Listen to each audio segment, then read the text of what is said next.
నమస్తే. Welcome to Yashoda astrology. So, ఈ వీడియోలో మనం మీ యొక్క తులా రాశి వారికి ఈ యొక్క జూలై 6థ్ నుంచి 12థ్ వరకు ఎలా ఉంటుందో క్లియర్‌గా డిస్కస్ చేసుకుందాం. సో, మీ తులా రాశి వారికి ఈ వారం అయితే గనక కొన్ని మిక్స్డ్ రిజల్ట్స్ అయితే ఉన్నాయన్నమాట. లైక్ కెరియర్ గాని, అండ్ ఇంకా ఆధ్యాత్మిక స్పిరిచువాలిటీకి సంబంధించి గాని ఇవన్నీ కూడా కొంచెం బెటర్‌గా ఉంది. హెల్త్ ఇవన్నీ కూడా కాస్త ఇష్యూగా ఉందన్నమాట. అండ్ వర్క్ ప్లేస్ డ్రామా కావచ్చు, ఇవన్నీ కూడా కొంచెం ప్రాబ్లమ్స్ ఉన్నాయి. సో, ఈ వారాన్ని అయితే కొంచెం క్లియర్‌గా ప్లాన్ చేసుకోవాల్సి ఉంటుంది. అది ఎలా చేసుకోవాలంతా కూడా వీడియో ఎండ్ వరకు చూస్తే మీకు అర్థమైపోతుంది, చెప్తాను కూడా. సో, లాస్ట్ వరకు చూడండి, ఎక్కడ స్కిప్ చేయకండి. వీడియోని లైక్ చేసి చూడడం స్టార్ట్ చేయండి.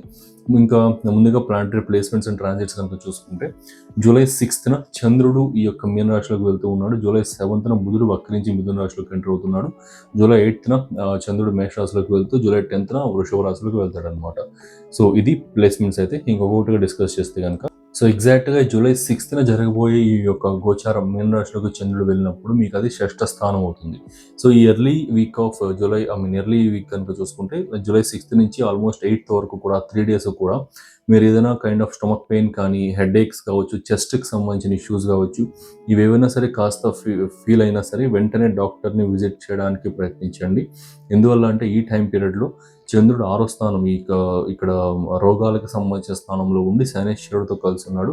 సో, అదంతా మంచి పొజిషన్ అయితే కాదనమాట. సో, చెస్ట్, స్టమక్ అండ్ హెడేక్‌కి సంబంధించి, హెడ్ పెయిన్స్‌కి సంబంధించి ఏదన్నా ఫీల్ అయితే కనుక వెంటనే డాక్టర్‌ని కన్సల్ట్ చేయడానికి ప్రయత్నించండి. అండ్ ఇది ఇగ్నోర్ చేయకండి. అండ్ నెక్స్ట్ ఇంకా వర్క్ ప్లేస్ పాలిటిక్స్ కూడా కొంచెం ఎక్కువ ఉంటుందన్నమాట ఈ 3 డేస్ అనేది. సో, శత్రువులు ఎక్కువ ఫామ్ అవ్వడం కానీ, అనవసరంగా చిన్న మాటకు కూడా గొడవలు అనేది పడడం కానీ అవతల వాళ్ళు, ఇలాంటివన్నీ ఎక్కువ ఉంటాయన్నమాట ఈ టైం పీరియడ్‌లో. ఎలాంటి ఆర్గ్యుమెంట్స్‌లో కానీ, ఎలాంటి టైప్ ఆఫ్ గొడవలు కానీ దిగకుండా ఉండడానికి ప్రయత్నించండి. ఈ 3 డేస్ కనుక మీరు అలాంటి విషయాలు స్కిప్ చేస్తే ఆటోమేటిక్‌గా 3 డేస్ తర్వాత మీరు ఎవరైతే గొడవ పడడానికి ప్రయత్నించారో వాళ్ళే వచ్చి సారీ చెప్పడం కానీ, క్షమాపణ కోరుకోవడం కానీ ఇవన్నీ కూడా జరుగుతాయన్నమాట.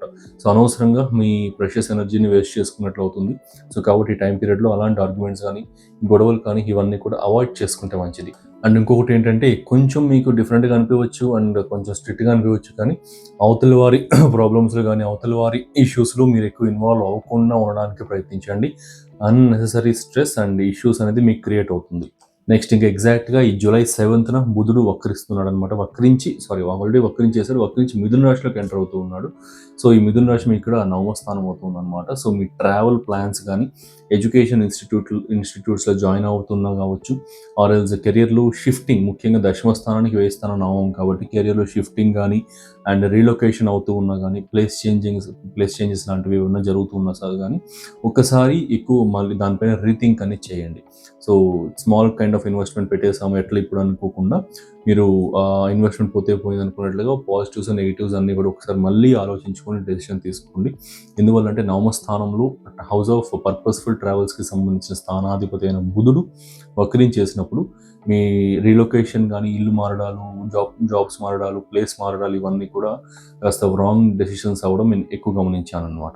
అండ్ ఇంకొకటి కూడా ఎడ్యుకేషన్‌కి సంబంధించి, హైయర్ ఎడ్యుకేషన్‌కి సంబంధించిన దాంట్లో కూడా ఎడ్యుకేషన్ స్ట్రీమ్స్ లాంటివి ఏమన్నా సరే మీరు ఈ జూలై 7 తర్వాత చూస్ చేసుకోవాలి, కాలేజెస్ చూస్ చేసుకోవాలనుకుంటే కనుక కాస్త 1కి 10 సార్లు కాదు 100 సార్లు ఆలోచించి నిర్ణయం తీసుకోండి. సో, విద్యాకారకుడు, బుద్ధికారకుడు అయిన బుధుడు వక్రించినప్పుడు రాంగ్ డెసిషన్స్ ఎక్కువ తీసుకుంటామన్నమాట. నా సజెషన్ ఏంటి అంటే ఈ జూలై 7థ్ నుంచి జూలై 24థ్ వరకు కూడా కాస్త ఈ టైం పీరియడ్‌ని స్కిప్ చేయండి ఇలాంటి నిర్ణయాలు తీసుకోవడానికి. సో, ఈ టైం పీరియడ్ తర్వాత మీరు చూస్ చేసుకోవచ్చు. ఏ కైండ్ ఆఫ్ డెసిషన్ అయినా సరే తీసుకోవచ్చనమాట. సో, కొంచెం షార్ట్ ఆఫ్ బ్రీత్ ఉంది. మధ్య మధ్యలో ఇట్లా బ్రీతింగ్ సౌండ్స్ వస్తూ ఉంటాయి. ఇబ్బంది పడకండి. Sorry for that. And next videos నుంచి అలాంటివి ఉండదు. నెక్స్ట్ ఇంకా జూలై 8థ్ ఎగ్జాక్ట్‌గా జూలై 8న చంద్రుడు మేషరాశిలోకి వస్తూ ఉన్నాడు. మీ 7వ స్థానంలోకి వస్తూ ఉన్నాడు అనమాట, మీ యొక్క దశమాధిపతి. సో, ఇది చాలా బ్యూటిఫుల్ టైం పీరియడ్. సో, రిలేషన్‌షిప్స్‌కి కావచ్చు, లవ్ లైఫ్‌లో ఇష్యూస్ ఏమైనా ఉంటే అవి క్లియర్ చేసుకోవడానికి కానీ, మ్యారీడ్ కపుల్స్ కూడా ఏదైనా మనస్పర్ధలు కానీ, చిన్న చిన్న ఇష్యూస్ ఫేస్ చేస్తూ ఉంటే అవన్నీ కూడా క్లియర్ అయ్యి కొంచెం ఈ టైం నుంచైనా సరే నెక్స్ట్ ఇంకా చాలా వరకు బెటర్‌గా ఉండడం కానీ ఇవన్నీ కూడా జరుగుతుంది తప్పకుండా. అండ్ దశమాధిపతి కూడా అవుతూ ఉన్నాడు కాబట్టి కెరియర్‌లో చిన్నపాటి ప్రమోషన్స్ లాంటివి, మీ పేరు కొంచెం లిస్ట్‌లో జాయిన్ అవ్వడం కానీ ఇలాంటివి కూడా మీరు ఎక్స్‌పెక్ట్ చేయొచ్చనమాట. ఈ టైం పీరియడ్‌లో కాస్త ప్రమోషన్స్ ఇవన్నీ కూడా కెరియర్‌లో తక్కువ పర్సెంటేజ్, ఒక 100% కనుక తీసుకుంటే కెరియర్ బెటర్‌మెంట్, కెరియర్‌కి సంబంధించిన ప్రాస్పెక్ట్స్ అందరి లైఫ్స్‌లో ఇంపాక్ట్ అయ్యేది ఒక 30% ఉంటే, రిలేషన్‌షిప్స్ కానీ, బిజినెస్ పార్ట్నర్స్ ఏదైనా గొడవలు ఏంటి అవి సెట్ చేసుకోవడం కానీ, మీకు ఏదైనా కైనా సప్తమ స్థానానికి సంబంధించిన కారకత్వాన్ని డెవలప్ చేసుకోవడంలో ఇది 70% ఫలితం చూపిస్తుందనమాట. సో కాబట్టి ఈ టైం పీరియడ్లో రిలేషన్షిప్స్ అనేది బెటర్మెంట్ అవుతాయి, కెరియర్ అనేది సెకండరీ. నెక్స్ట్ ఇంకా జూలై 10th కనుక చూసుకుంటే చంద్రుడు అష్టమ స్థానమైన వృషభ రాశిలోకి వెళ్తూ ఉన్నాడు, మీ దశమాధిపతి. ఇలా వెళ్ళినప్పుడు ఏంటి అంటే దశమ స్థానాధిపతి వృషభ రాశిలోకి వెళ్ళినప్పుడు అష్టమ స్థానంలోకి వెళ్ళినప్పుడు పీపుల్ ప్లీజింగ్ బిహేవియర్ కావచ్చు, ఇలాంటివన్నీ కూడా ఎక్కువ ఉంటుందన్నమాట. సో అవతల వాళ్ళకి హెల్ప్ చేయాలి, ఎట్లయినా వారు మన గురించి తప్పుగా అనుకుంటారేమో అని చెప్పి ఓవర్గా హెల్ప్ చేయడం కానీ, ఉన్నా లేకపోయినా ఎట్లా ఒకటి అడ్జస్ట్ చేసి హెల్ప్ చేయడం కానీ ఇట్లా ఎక్కువగా ఉంటుందన్నమాట. సో తప్పుగా అనుకుంటారేమో అనుకునే ఉద్దేశంతో, సో ఏమైనా అనుకుంటారేమో, ఏదైనా ఫీల్ అవుతారేమో, ఇట్లాంటి కైండ్ ఆఫ్ ఉంటుంది కదా introvertedness, developed introvertedness and people pleasing behaviour. ఇట్లా ఎక్కువగా ఒక 2-3 days వరకు ఎమోషనల్ సెన్సిటివిటీ ఎక్కువ ఉంటుంది. Too much of emotional thinking చేస్తారు, ఇలాంటివి లొంగిపోవడం అనేది జరుగుతుంది అనమాట. సో కాబట్టి ఆ టైం పీరియడ్లో మీరు ఎక్కువగా మీ దగ్గర ఉన్నది కొంచెం కాపాడుకోండి. లేకపోయినా సరే మీరు తీసి ఇచ్చేసేయడం కావచ్చు, వేరే వారి దగ్గర తీసి వీరికి సపోర్ట్ చేయడం కానీ, వీరికి ఫైనాన్షియల్ హెల్ప్స్ చేయడం కానీ ఇట్లాంటివి ఎక్కువ చేయకండి. సో బిగ్ లాసెస్ అనేది ఫేస్ చేస్తారనమాట. సో ఈ పాయింట్ ఒకసారి అర్థం కాకపోతే ఒకసారి మళ్ళీ 10 seconds వెనక్కి వెళ్ళి ఒకసారి వినండి, అర్థమవుతుంది. సో ఓవర్ హెల్పింగ్ అనేది చేయకండి ఈ టైం పీరియడ్లో. ఫ్యూచర్లో మళ్ళీ మీరు ఇబ్బందులు పడతారు ఈ టైం పీరియడ్లో కనుక హెల్పింగ్ అనేది ఓవర్గా చేస్తే. సో దానికంటే కూడా మీ ఓన్ కంఫర్ట్స్ని, మీ ఓన్ హెల్త్ని కొంచెం జాగ్రత్తగా చూసుకోండి, వాటి మీద ప్రయారిటైజ్ చేయండి. అంతేగాని అవతల వారిని ఏదో మంచిగా చేసుకోవాలి, వాళ్ళ దృష్టిలో మంచిగా ఉండాలి, ఇట్లాంటివి ఎక్కువ పెట్టుకోకండి. చాలా ఇబ్బంది అనేది పడతారనమాట ఒకవేళ ఇలాంటివి ఎక్కువ చేస్తే ఆ 3 daysలో కనుక. నెక్స్ట్ ఇంకా జాబ్ చేసే వర్క్ కనుక చూసుకుంటే ఓవరాల్గా ఒక ఓవర్వ్యూ చూసుకుంటే బాగుంది. ఈ వీక్ అంతా కూడా పర్వాలేదు. Just work place politics, work place ప్రెషర్స్ని కాస్త హ్యాండిల్ చేయండి. ఆర్గ్యుమెంట్స్లో కానీ అండ్ ఓవర్ హెల్పింగ్ కావచ్చు, ఇలాంటివి ఎక్కువ చేయకండి. బిజినెస్ పీపుల్ కనుక చూసుకుంటే జస్ట్ జూలై 8th రోజు అండ్ 9th రోజు ఈ 2 రోజుల్లో మాత్రమే any kind of business decisions అనేది తీసుకోవడానికి ఉపయోగించుకోండి.